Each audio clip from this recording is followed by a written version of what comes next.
Shalom, shalom. I got to thinking, first and foremost, I hope everybody is having a beautiful morning. Some people aren't even up yet. If you're West Coast, you're probably still sleeping or just getting up and getting a coffee or a tea. At any rate, what do you see? No, let me rephrase that. What do you feel? What's your first thought that pops into your brain when it comes to looking at someone that's different? Looking at a bigger person or a person decked out in tattoos and piercings and colored hair. What's the first thought that comes to your mind? Set apart ones. That's who I'm talking to. Set apart ones. Because keep in mind, you speak what your heart is full of. Our Messiah said, he didn't say it, but he was alluding and hinting that our heart needs to be aligned with our brain. And our brains are completely out of line with our hearts.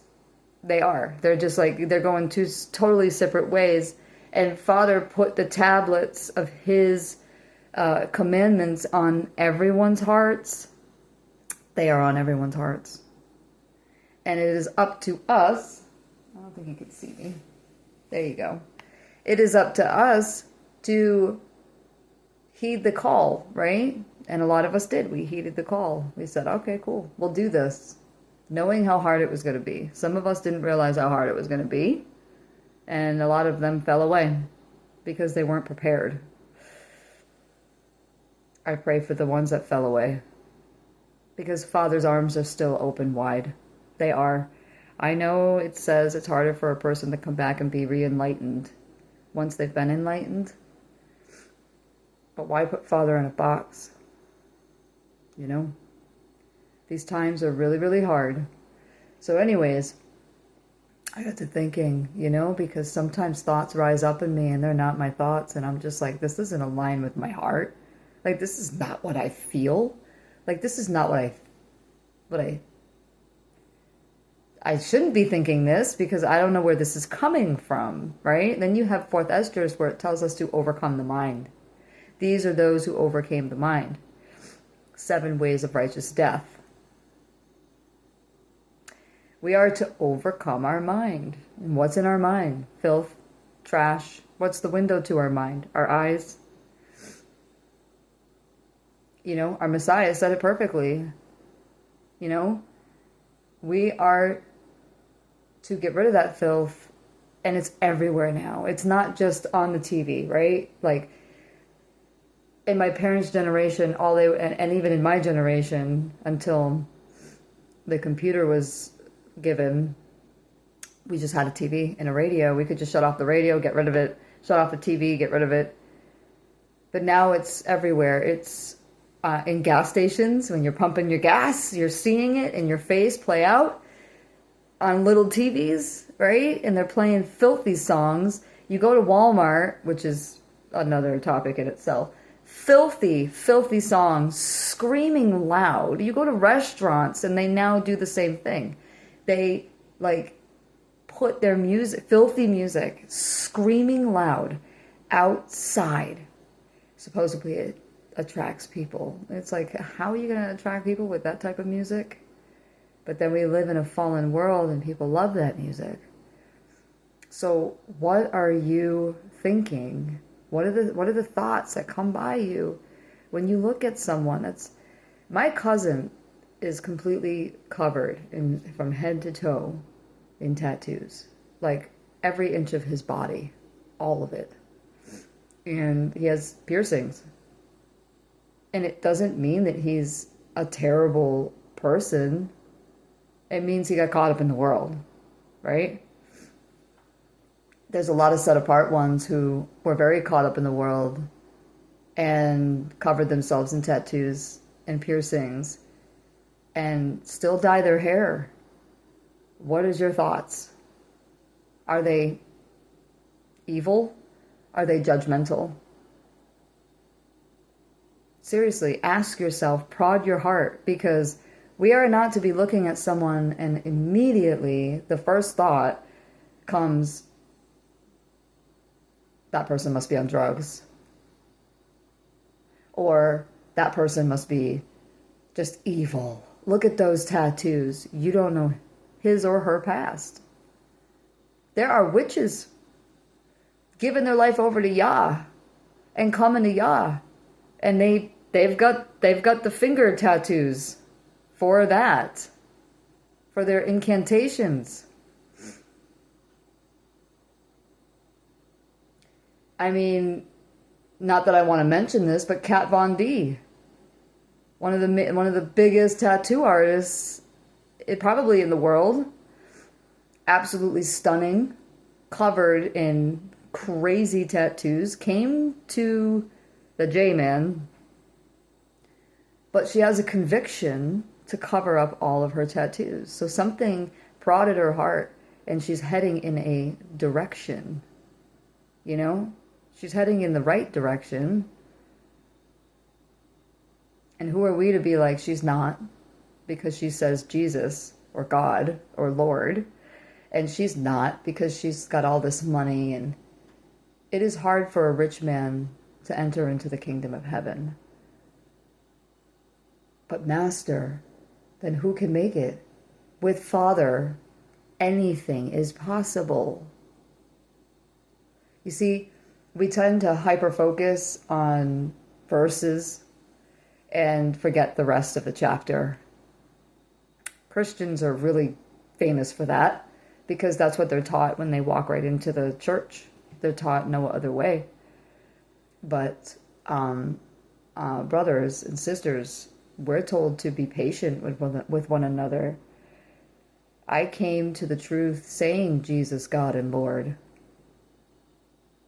And those words do not curse me, because I was set free by the Most High. The Most High literally sent his Bene, his son, his beloved, his Yaqid, and he was saying what we would call curses. And he was saying Belial, it doesn't have an effect on you. It does not hold you. Yes, where the Torah says that we aren't to utter these words. But he came and he turned over a leaf and did a new thing. To be born from above, like the Malachim, like the angels. Right now we're in corruptible bodies, but we will be incorruptible, like or back to the original state of Adam and Hawa. What was Adam and Hawa before they got skin as a sin? They were light beings. They were just full body light beings. Skin was the sin, was the punishment. Skin was the punishment. A corruptible body. That's what it means. And so, while we're treading through this world, and you're driving along or walking along, and you happen to just find someone, and you're like, this person's too far gone. No one's too far gone. The Besorah is to be preached to every, it said every creature. Every creature, you guys. And gals. Check yourself. What are you thinking when you see a homeless person? Your first thought should be, I need to help. What are you thinking when you see someone drugged out of their mind on the side of the road and they're just like, they have no idea what's going on. They're so out of here. Like, the world could be on fire and they're just like, you know what I mean? I saw 3 the other day. My husband was driving. We were in the city and my heart just dropped to the ground for them.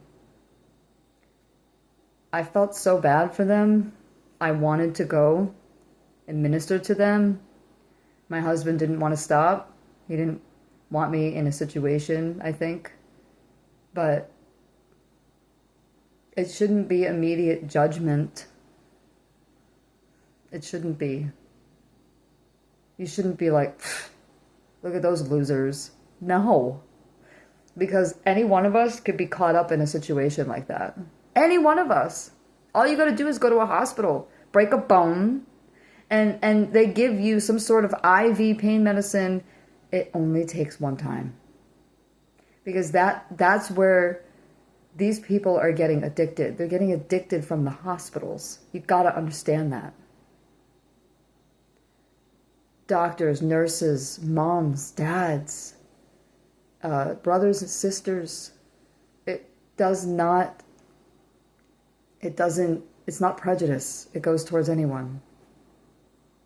And this world is so thick and heavy and grotesque that most people just want to be numb because they can't stand it anymore. You know, even those who are heavy in the world, they just want to be numb because they see something's not right. They just aren't putting the pieces together. So let's be love. Let's check our hearts. You know, be like, wait, that's not my thought. And ask Father to rebuke it immediately. And ask him to realign your heart with your mind. That's what I've been doing. I've been asking him to reveal anything that needs to be cleansed in me. And y'all, I still have a lot to be cleansed. You know, I'm not perfect. None of us are. I just wanted to come on here and ask you that. This world is heavy. It's hard to live in. Every day I wake up. Maybe not every day, but most days when I wake up, I got to get into a habit of doing it every day again. But I thank Father for the breath in my body. It's a new slate to do it right, to walk it out. You know, it's hard out there.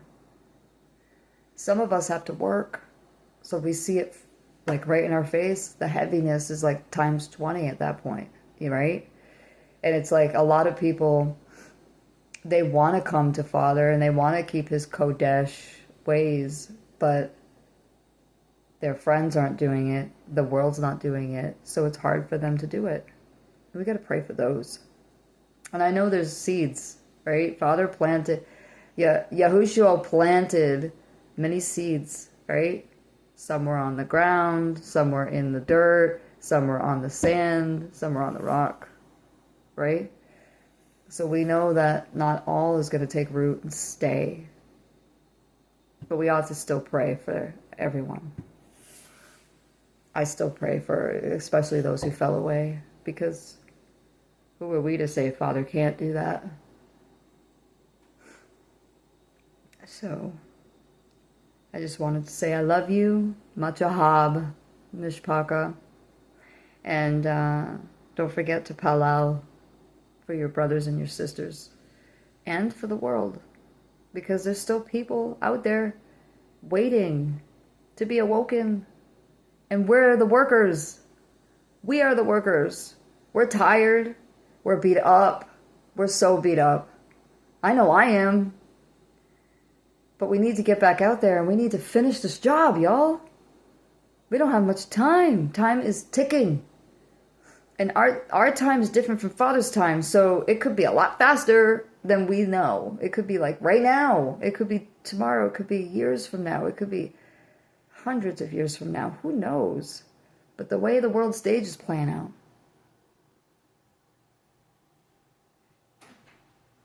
Shalom, shalom.